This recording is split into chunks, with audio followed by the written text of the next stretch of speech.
Tembakan artileri yang tiada henti terus diluncurkan prajurit angkatan bersenjata Rusia yang bekerja di garis depan.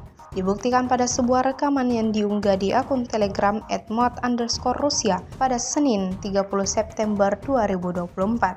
Awak senjata self-propelled Yasin-S dari kelompok pasukan barat melakukan pekerjaan tempur secara terus-menerus.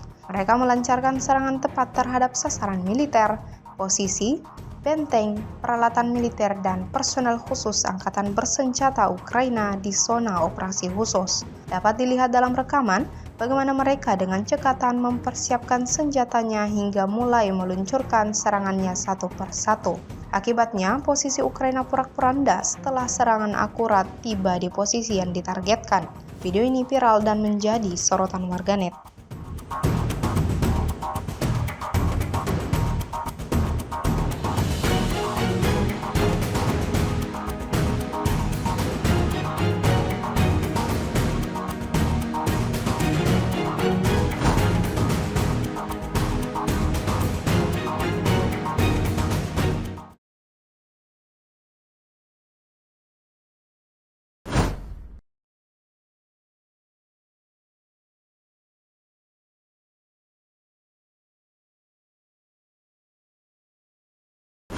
Download Tribun X sekarang, menghadirkan lokal menjadi Indonesia.